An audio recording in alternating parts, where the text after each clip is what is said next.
السلام علیکم ورحمۃ اللہ وبرکاتہ۔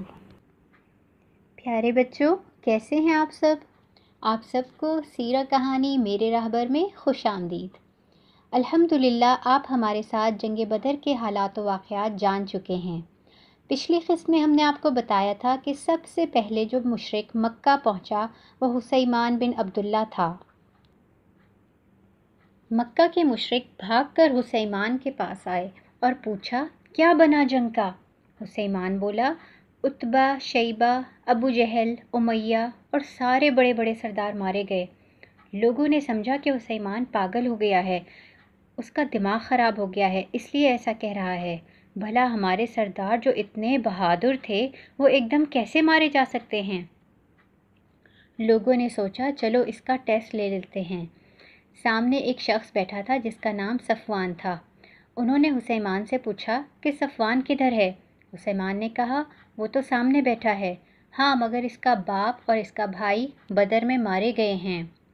اب لوگوں کو معلوم ہو گیا کہ اس کا دماغ خراب نہیں ہوا بلکہ واقعی مسلمانوں نے ہمارے سردار مار دیے ہیں۔ ان کو سخت غصہ آیا۔ تھوڑی ہی دیر میں ابو سفیان بن حارث بن عبد المطلب بھی آ گیا۔ اس نے دیکھا کہ ابو لہب پاؤں گھسیٹتا ہوا بہت پریشان سا آ کر ایک گلی میں ایک گھر کے باہر بیٹھ گیا ہے۔ ابو سفیان ابو لہب کے قریب آ گیا۔ ابو لہب نے کہا، جلدی بتاؤ، جنگ میں کیا بنا؟ ابو سفیان نے کہا، جنگ شروع ہوئی اور بس ہمارے ہی لوگ مرنے لگے، مگر پھر بھی میں یہ نہیں کہہ سکتا کہ ہمارے لوگوں کا کوئی قصور تھا۔ اصل مسئلہ یہ تھا کہ ہمیں گورے چٹے کچھ ایسے لوگوں سے لڑنا پڑ رہا تھا کہ جو آسمان سے آ رہے تھے اور گھوڑوں پر سوار تھے۔ وہ اتنے بہادر تھے کہ کسی چیز کو نہ چھوڑتے تھے اور جو سامنے آتا اسے گرا دیتے تھے۔ یہ بات جب ابو لہب نے سنی تو اس کو سخت رنج ہوا۔ اسے یوں لگ رہا تھا جیسے دکھ سے اس کا سینہ پھٹ جائے گا۔ اس کے نزدیک ہی ایک غلام ابو رافع بیٹھا کوئی کام کر رہا تھا۔ یہ باتیں اس غلام نے بھی سن لیں۔ وہ مسلمان ہو چکا تھا۔ جب غلام نے گورے چٹے لوگوں کے لڑنے کے بارے میں سنا جو آسمان سے آ رہے تھے تو ایک دم سے وہ غلام بول اٹھا، اللہ کی قسم، وہ تو فرشتے تھے۔ ابو لہب تو پہلے ہی بہت غصے میں تھا۔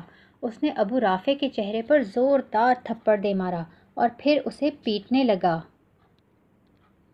اسی دوران اس غلام کی مالکن ام الفضل بھی آ گئیں۔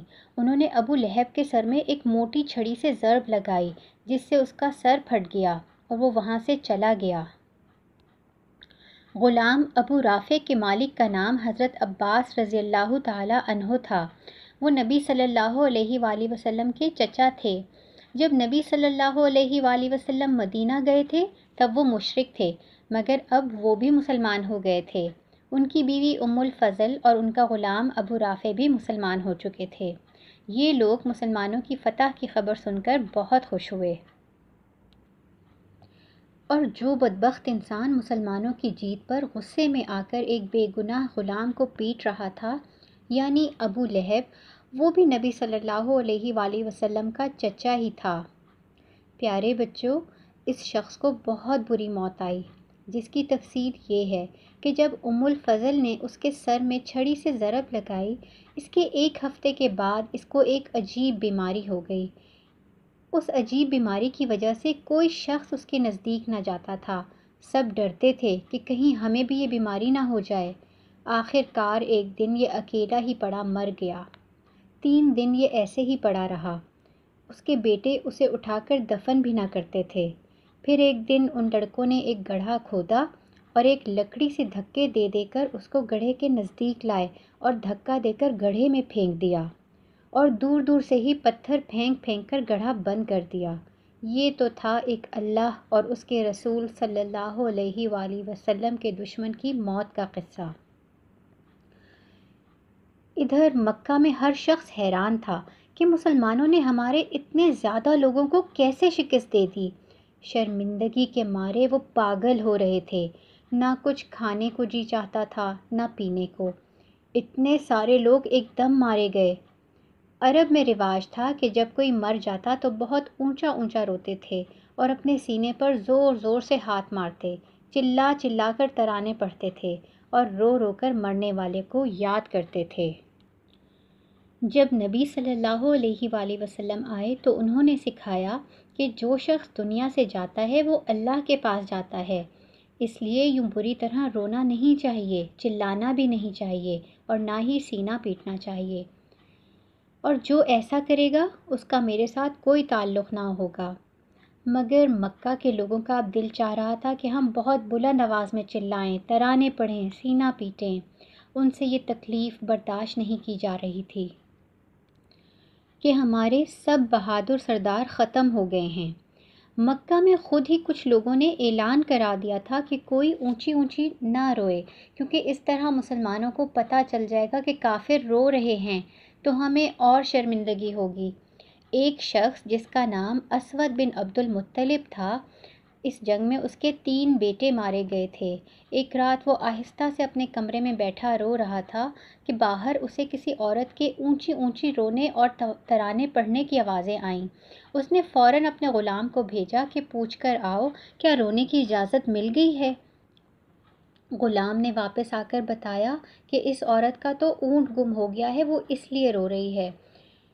اس پر اس نے کہا کہ اس عورت کو چاہیے کہ اپنے اونٹ کے گم ہونے کی وجہ سے نہ روئے، بلکہ بدر والے دن کی وجہ سے روئے، کیونکہ وہاں ہمارے سارے سردار اور بہادر مارے گئے ہیں۔ بچوں، اس بات سے آپ کو اندازہ ہوا ہوگا کہ جنگ بدر کے بعد مکہ والوں کی حالت کیا ہو گئی تھی۔ اتنے سارے کافر مارے گئے۔ بچوں، کہیں آپ کے دل میں رحم تو نہیں آ رہا؟ اگر اللہ کے دشمنوں سے نرمی سے پیش آیا جائے، ان کی ہر بات مان لی جائے، تو وہ ضرور کہیں گے کہ اسلام چھوڑ کر کافر ہو جاؤ۔ اس لیے کافروں کے مرنے پر بالکل رحم نہیں کھانا چاہیے۔